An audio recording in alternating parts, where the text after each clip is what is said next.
on Coleman. Count on Coleman. If your world is looking strange, you can count on Coleman for change. Hello, everyone, and welcome to the Coleman Cares podcast, where we do our best to educate the people. I'm Rasha Williams, and I am the director of the Dr. Leo S. Butler Community Center, which is home to the Coleman Media Center. Today, I have the privilege of filling in for our hardworking, dedicated Councilwoman Carolyn R. Coleman, who works tirelessly to serve and achieve the best outcomes for the people of District 10, as she so eloquently always states, the best district, District 10, and it is the best district, if I must say so myself. So today we have joining us a very important guest who's doing some great things in the community. We have Mr. J. Wesley Daniels from the East Baton Rouge Parish Housing Authority. Did I say that correctly? You got it. That's right. It's a long name, but you nailed it. And I noticed here you scratched out public housing. I did. I went through an entire script and scratched out public. I think for far too long, housing authorities have suffered with perceptional issues, especially related to public housing. And so I feel as though if we're going to be effective in our mission, we have to humanize housing and take the public out of it, and let's reinsert housing, which is a basic necessity of life. A basic need. That's right. That's right. Okay, well, I want to first of all, let's talk about your personal journey into this field. Ooh, so we're going to jump right into it. We're going to talk about personal, right? I think my personal journey started with I grew up in Beaumont, Texas, and my dad was an electrician. My mom was a high school teacher and counselor, and I grew up around my dad on the construction site, and I fell in love with architecture. So from the very beginning, I knew the purpose and the fulfilling aspects of housing, because I watched my dad and his friends and his peer group build housing for people. And so at that point, I wanted to design housing, and I felt as though I could play a role in housing by being an architect. And when I got to college, I went to Morehouse College. When I got there my freshman year, I got an internship with one of the largest black architectural firms in the nation, Turner Associates. And one of the old school architects who was drawing on the board took me to the side, and he asked me, he's like, "Do you really want to be an architect?" I said, "Absolutely." And then he scoots his chair back and he looks around and he was like, "Don't." And crushed me right there, right? Wow. And I said, "You know what? Okay, tell me why. And he said, "You know, when you're an architect, you said you're busy taking orders from the owner and everybody else." He was like, "If you really want to be effective, if you want to control the process, be a developer." Wow, okay. And that forever changed my life. So I changed my major from architecture to finance, because in order to be a developer, you have to understand the numbers behind it. And so after that point, I was on my trajectory to being a developer. And that's how I got into housing. And thank you for sharing that. So, given what you just told us about your journey into this field, tell us a little bit about the mission of the Housing Authority and how you utilize your background to help advance that mission. That's a great question, because I don't know if people know the genesis of Housing Authority. The Housing Authority around the nation really came out of the 1929 disaster with the Great Depression.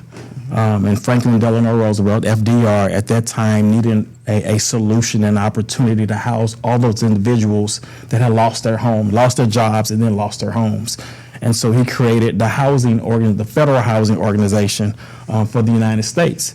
With that, they tasked all the different local municipalities to create public housing authorities to make sure that we had adequate housing for those individuals, to help them grapple with this thing that was really just terrorizing the entire United States due to the economic depression. Ironically, as I went back and looked at some of our old minutes, the Housing Authority was founded in 1940. The first meeting was held in the Senate chambers over at the state capitol.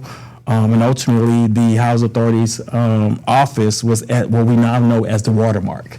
Okay. Part of that process is, if you look at the early genesis of the East Baton Rouge Parish Housing Authority, the United States in 1940 was anticipating a war, that in World War II, that they were going to enter the war.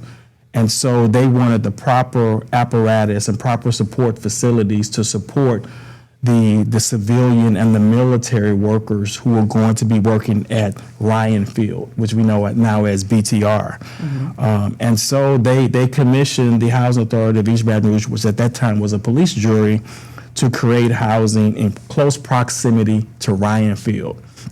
The first public housing community was Montesano, which we know is over off of 190. And then the second public housing was created on the campus of Southern University. Ironically, the Housing Authority bought 8 acres of land from Southern. We paid $900 for that land, and this was 1940. So let's, inflation, it'd be market rate at this point, but that was the market rate at that point, $900 for that vacant land. And then we went out and took a private loan from Louisiana National Bank and leveraged that with some of the federal funds to create that community, which we now know as Clarkdale, that sits on the campus of Southern University. So I love history. I'm a history buff, and I think it's always, you asked about the mission. I'm coming back to it. I'm gonna land this plane. If you talk about the mission, it's rooted in service. At that point, we wanted affordable housing to allow those workers who were going to be supporting the war effort across the seas in Europe. We wanted them to have affordable housing so they can carry out their mission. So we were aligned with the defense and military mission of the United States. And so that's always near and dear to understand the genesis. Mm-hmm. So now as we look fast forward 80-some years, even though we may not have an impending war, but we're still fighting affordability. Yes, we are. Right? And so I think our mission now is to continue to create affordable housing opportunities for the residents and the families of East Baton Rouge Parish.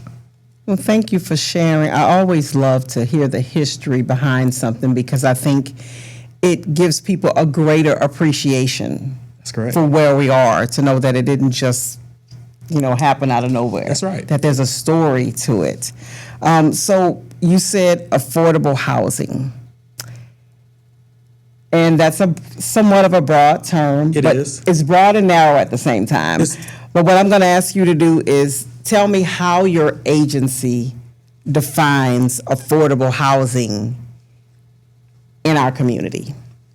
I'm going to share this with you. You said it's broad. Affordable housing is broad. It's so broad it covers everybody, because for the most part, everybody lives in affordable housing. We all live somewhere in which we can afford, right? I think where we come in as part of our mission, we help bridge that gap. We help and assist families with the difference. There is a market rate, and there is a little investment that this family needs on a monthly or annual basis to help bridge that gap to get them in quality housing. And that's what we do. We invest in families so they can reach that affordable housing gap. And so that is what we do. We do it through rental assistance, which most people know as our Housing Choice Program, formerly known as Section 8. Mm-hmm. And then we also do it through our affordable housing communities, which we formerly known as public housing communities. We actually buy down the cost of rent by not only operating our legacy affordable housing communities, but also investing in new ones as well. Did that answer your question? Yes, okay. It actually does. So in doing this, this is such a noble and necessary work. I really like the way that you described how you bridge the gap, because we're all somewhere that we could afford. But many people in our community, especially here in East Baton Rouge Parish, we have an astronomical number of people that are living below the poverty level. And so it makes the work you do that much more important. And so, And challenging. Yes, and that's exactly where it's almost like you're reading my mind. That's where I'm going with it. What are some of the significant challenges you face in trying to advance that mission? So with the Housing Authority now, we with our rental assistance through our housing choice program, we invest close to $36 million with about 1,200 landlords throughout the region, serving 3,700 families. Everything's a function of cost. If the federal government would give us $50 million, $60 million, that will allow us to serve more families. So we are capped to a certain way, at a certain level to serve our families. Another way that we serve our families is the fact that we have to be able to build new quality housing. The first house, as we talked about, was built in the early 1940s. Mm-hmm. The second portion of our portfolio was built in the 1970s. And between the 1940s vintage and the 1970s vintage, they're all pretty much have reached their functional. They're functionally obsolete in many ways. We do our best to keep them and maintain these communities, but in order for us to have a more sustainable model, we have to be able to build new and innovative housing, and that's what we've been endeavoring to do over the past 8 years. So the challenge is access to capital. That's where I was going. That is correct. So access to capital, and I noticed you said that you get government funding, but clearly, in order to do what you do at the level at which you do it, there has to be other funding besides government funding. That's correct. And we realize some of the constraints from a fiscal standpoint that our federal government is encountering. And so what we've seen a trend is a decrease in funding across the board for some of those historical programs in which we operate. And how has that impacted you? We have to do more with less. But you're still doing it. But we're still doing it. Right. We're still carrying out our mission. But at the same time, that leads you to pivot to embrace more innovative housing financing opportunities. So 25 years ago, the Housing Authority created a nonprofit developer development arm, which is called Partner Southeast. And it is tasked with redeveloping and creating more housing opportunities throughout the Southeast. What's very key to that is the fact that it is the development arm of the Housing Authority, which means now we take this structural vehicle in Partner Southeast, and then we go out and partner with the private sector to allow us to leverage some of those dollars, both the governmental and private sector dollars, to create more housing opportunities. And mainly we do that through tax credits, through low-income housing, affordable housing tax credits, which we have to compete with at the state level. So it's access to capital, and then we have to align our pipeline and our model with the state resources. So if there are individuals or corporate entities that are interested in coming alongside of you, who would you be looking for? Who would you be looking to partner with, and how would you like to partner with them? And when I say that, I mean, what is your ideal? And then do you leave it broad? So Partner Southeast, being that real estate development arm of the Housing Authority, really has a broad pool of partners. And I give you some great examples. Regions Bank, which is a local bank here in the Southeast. Home Bank, which is also a Lafayette bank that we have a great partnership with. So those are our banking. We talk about access to capital. Those are some of our real strong banking relationships that not only provide financing, whether it's construction or permanent financing, but also provide tax credit equity, which we need to bridge some of these deals. When we talk about some of our design and construction partners, there's Coleman Partners, RHH, our engineering firms, local engineering firms that exist here, CSRS, that are actively engaged in our developments. And then you have to have somebody to build it, whether that's Womack in joint venture with Leggett Construction and NRK Construction. we have really embraced a local approach to solving these local housing challenges that we have. And it's been a great model up to this point with a great track record of success with some of the things that we're doing now. Okay. Tell me a little bit about the model. The model is mixed income, and that's a great question. The traditional public housing as we know it is a bad model because what it does is it concentrates poverty. Right. And if we are to move forward as a society, we have to be able to surround those that do not have the resources in which we have access to, right? Then we're not going to progress as a nation or community. And so our goal is to take those individuals that have been historically isolated and we incorporate them into a larger mixed income environment. Ultimately, when we complete our redevelopment that includes the production of over 3,700 new quality housing opportunities throughout the capital region, totaling over $1 billion in development, you will not see another public housing, but affordable housing community within this capital region. Because in some form or fashion, it'll take on that new model using tax credits and using other financing sources that allows these new communities to be built where at the end of the day, you don't know who's staying next to you. You don't have that scarlet letter of staying in what we used to know as public housing. You stay right next to anyone because ultimately what it does is the communities in which we are developing will take on an aesthetic in which anyone will want to live in. And that's the choice. We are attracting not only private sector dollars, but we're also attracting private sector residents to live in these communities. So, and I'm glad you said that. You're attracting the dollars to be able to do the work, and then you're attracting residents. That's correct. Tell me a little bit about that effort, because so often, so many times, things of this nature are available to the public, but the people perish for lack of knowledge. They don't know about it. They don't know how to access it. So tell me about that part of it. I think, a lot of times people say there's a lack of housing, in East Baton Rouge. If you look at it, I think there is probably more proliferation of substandard housing. And I think that's something that we have to aggressively attack. In many ways, there are a lot of landlords out there that are just, they aren't invested in the community. They rather take instead of reinvesting.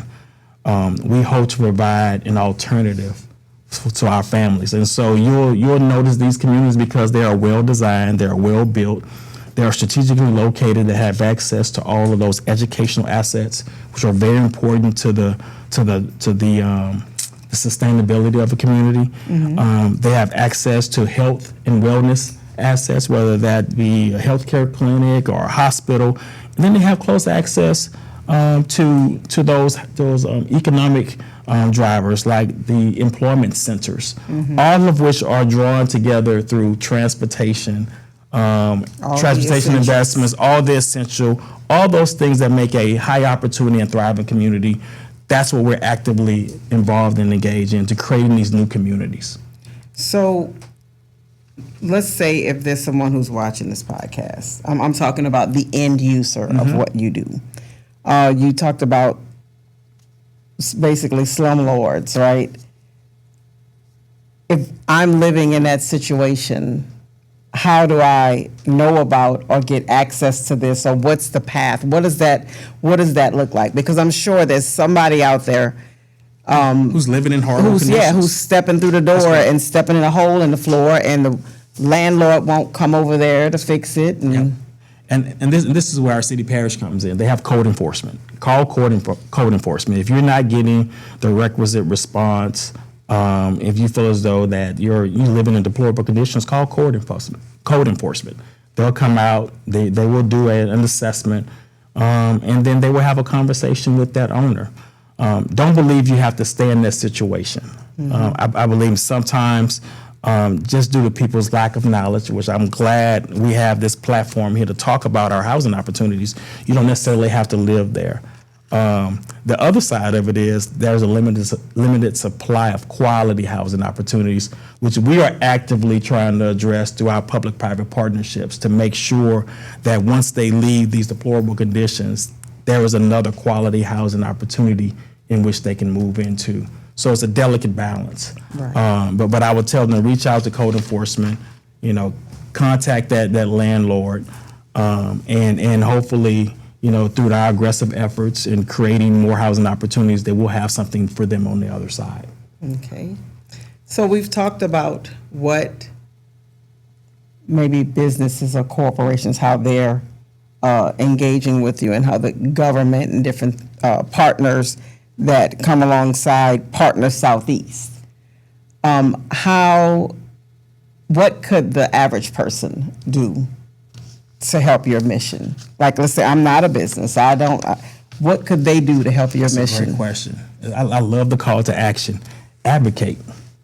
Advocates. Everyone, we have a great track record of the communities we built, especially like for senior housing, for example. Mm-hmm. Everybody has a grandmother, right? They have an auntie, they have a uncle living somewhere.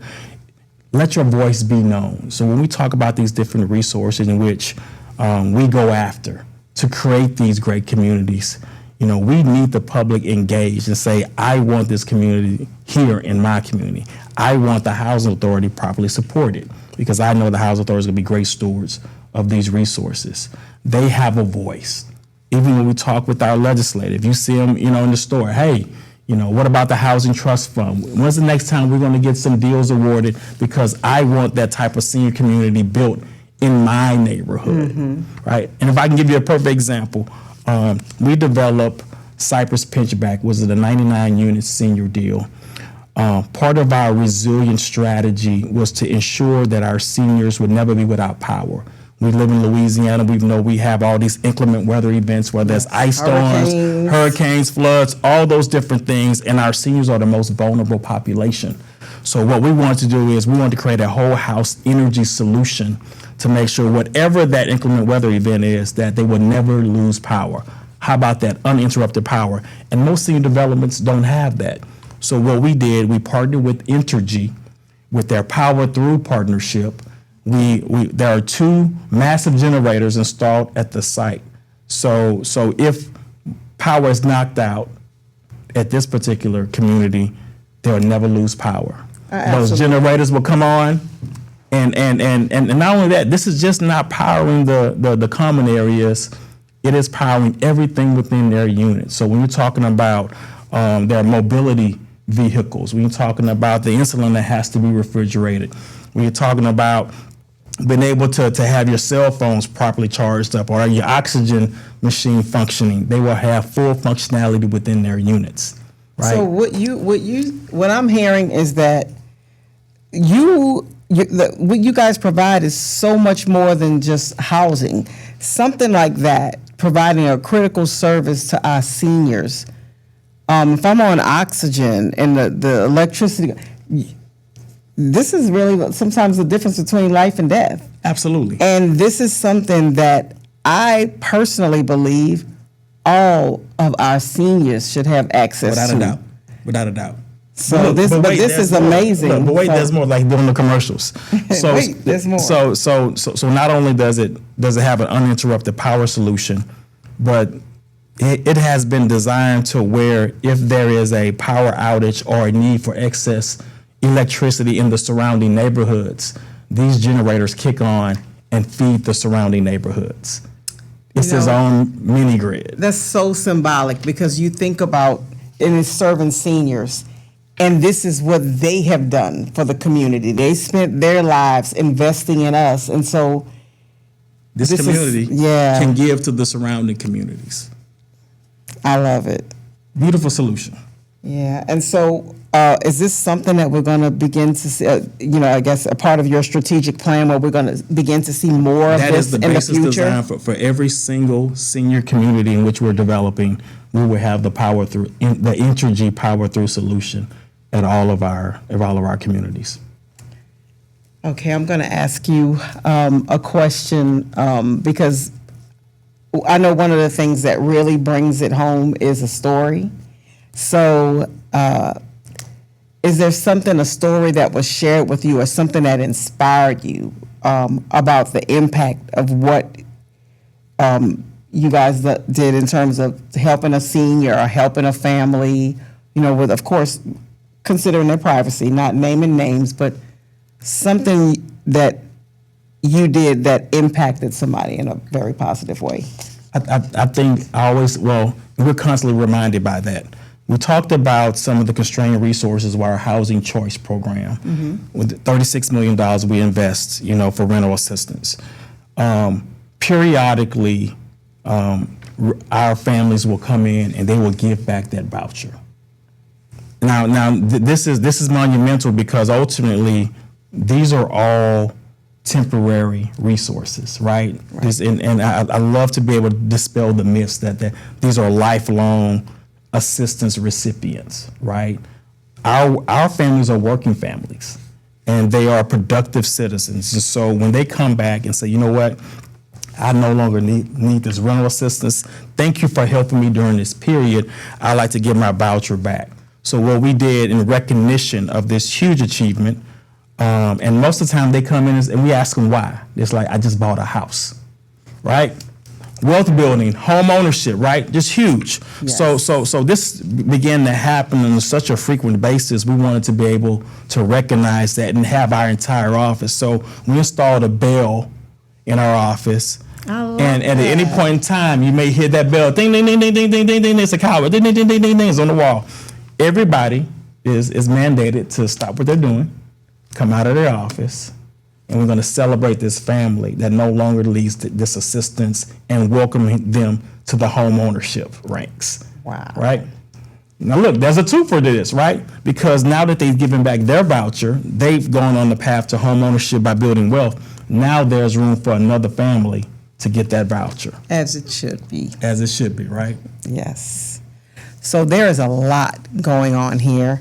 You have shared some great information. I have learned a lot about what you do, and I'm very encouraged by it. And I always like to look forward to the future.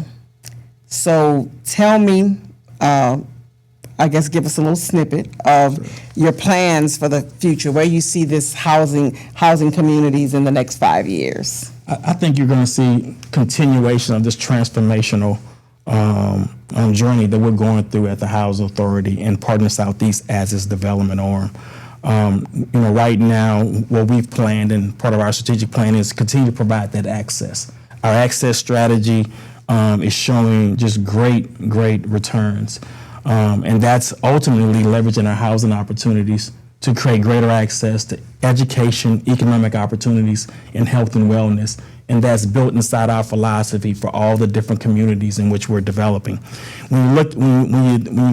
If you go fast forward 5 to 7 years from now, you'll see nearly 4,000 units that will be developed to serve this capital region, totaling over $1 billion worth of development. And so what that means for this community, ultimately the families will have quality housing opportunities. The business community will be participating again, you got to have somebody to design it, build it, construct it, all those different things. There are ongoing maintenance opportunities because you have to cut the grass, you have to, continue to maintain the property. So this economic generation doesn't just stop at this $1 billion investment that's going to happen over the next 5 to 7 years. There will be an ongoing and ripple effect. Count on Coleman. Count on Coleman. If your world is looking strange, you can count on Coleman for change.